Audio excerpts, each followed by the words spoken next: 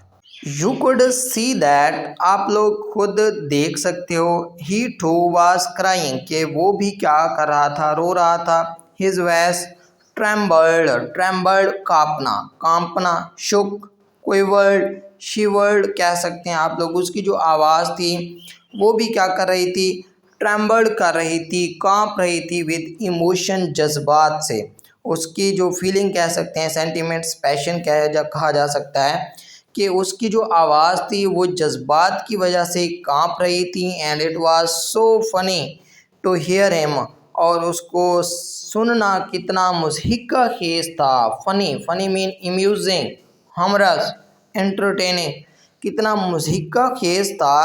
That we all wanted to laugh and cry, कि हम सब लोग हंसना भी चाहते थे और रोना भी चाहते थे। How well I remember it, that last lesson, मैं अपने इस आखिरी सबक को कैसे याद रखूँगा, किस तरह मेरे दिमाग के अंदर ये महफूज रहेगा। पैराग्राफ नंबर 18 के important short question, what lesson did the students have after the writing lesson. After the writing lesson the students had a lesson in history. What were the little children chanting. The little children were chanting bee bee, ba bee bee, boo boo, who was old Hauser. Old Hauser was one of the village elders who attended Mr. Hamill's last French lesson to show his respect for the French language. What did old Hauser do during the lesson? Old Hauser put on his spectacles, held his primer in both hands, and slowly spelled the letters with the children. Why was old Hauser crying? Was crying because he was deeply emotional that it was the last French lesson and French would no longer be taught in their school. Why did old Hauser's voice tremble? His voice trembled because he was overcome with sadness and emotions. Why did the students want to laugh and cry at the same time? They wanted to laugh because old Hauser's spelling sounded unusual, but they also wanted to cry because everyone was deeply moved by the sadness of the last French lesson. What did friends say? Aha, how well I remember it, that last lesson. Friends said this because the last lesson left a deep impression on his mind. He never forgot the love for the French language shown by Mr. Hamel, the students, and the villagers. Paragraph number 18 का most important board question, why did old Houser attend the last French lesson? Old Houser attended the last French lesson to express his love and respect for the French language. His presence also showed regret for not learning it properly when he had the chance. Paragraph number 19, all at once, अचानक the church clock struck 12, जो गिरजा घर की, all at once अचानक, suddenly, instantly, immediately, church clock कहते हैं गिरजा घर की जो घड़ी थी उसने बजाए, 12 बजाए, 12 बजे की घंटी बजाई। देन द एंजलस, एंजलस कहते हैं गिरजा घर की दुआई घंटी को एंजलस कहा जाता है। और फिर गिरजा घर की जो दुआया घंटी थी, एट द सेम मोमेंट, उसी लम्हे, the trumpets of the Persians, trumpets bugles, horns, cornets को बोला जाता है। पर्शियंस जो प्रूशिया के फौजी थे, जर्मन सोल्जर, ट्रूप्स, आर्मी, उन्होंने क्या किया, पर्शियन रिटर्निंग फ्रॉम ड्रिल, मशक से वापस आ रहे थे, लौट रहे थे, साउंडेड अंडर आवर विंडोज़, जिनकी आवाज़ हमारी खिड़कियों से अंदर की तरफ आ रही थी। तो ये उस वक्त जो है ना वो घंटी भी बजाई जा रही थी और वो फौजी भी वापस आ रहे थे। मिस्टर हैमल स्टूड अप, मिस्टर हैमल खड़े हुए। वेरी पेल, पेल कहा जाता है मोस्टली जर्द को, पीले को। वाइट, एशन, वैन कलर जो होता है गुस्से से किसी का जर्द हो जाना। इन इस चेयर, अपनी कुर्सी पर, जो मिस्टर हैमल थे वो अपनी कुर्सी पर खड़े हुए जिससे उनका जो चेहरा था वो पीला पड़ चुका था। आई नेवर सा हिम लुक सो टॉल, मैंने उन्हें इतना ज़्यादा लंबाई, टॉल कहते हैं लंबाई को, हाई, लॉफ्टी, एलिवेटेड, गुस्सा भी आप लोग कह सकते हैं, मतलब लाल पीला हो जाना, उसमें उसको कभी नहीं देखा था मैंने। इस पैराग्राफ के possible short question, what happened all at once? The church clock struck 12 and the angelus bell began to ring. What was heard at the same moment? At the same moment, the trumpets of the Prussian soldiers returning from drill sounded under the school windows. How did Mr. Hamel look when he stood up? Mr. Hamel stood up looking very pale, but he appeared taller and more dignified than ever before. Why did Mr. Hamel look pale? Mr. Hamel looked pale because he was deeply emotional. It was his last day of teaching and he was about to leave his beloved school and country. What do the church clock and the Persian trumpets symbolize? They symbolize the end of the last French lesson and the beginning of Persian rule over the schools of Alsace and Lorraine. What did French say? I never saw him look so tall. French said this because Mr. Hamel's courage, dignity, and love for his language made him appear great and admirable in French's eyes. इस paragraph के most important board question, why did mister हैमल appear so tall at the end of the lesson? Mister हैमल appeared so tall because of his courage, patriotism, and deep love for the French language. Although he was heartbroken, he faced the final moments with dignity which made him seem great in French's eyes. इस lesson का last paragraph, my friends said he, मेरे दोस्त, उसने कहा, आई but something choked him, आवाज़ का रुक जाना, गला भराना, मतलब ओवरकम, स्ट्रेंगल्ड, सुफोकेटेड मीन मतलब गम से भर जाना, लेकिन किसी चीज़ ने उसकी आवाज़ को रोक लिया। He could not go on, वो नहीं बोल सका, कुड नॉट गो ऑन, वो अपनी बात नहीं कह सका। Then he turn to the blackboard, फिर वो मुड़ा ब्लैक बोर्ड, तख्ता स्याह की तरफ मुड़ा। आप यहाँ पे टर्न, फेस्ड, रोटेटेड कह सकते हैं, शिफ्टेड कह सकते हैं। टुक अ पीस ऑफ चाक का एक टुकड़ा लिया, and bearing on with all his might, और अपनी तमाम कुव्वत को जमा करके he wrote as large as he could,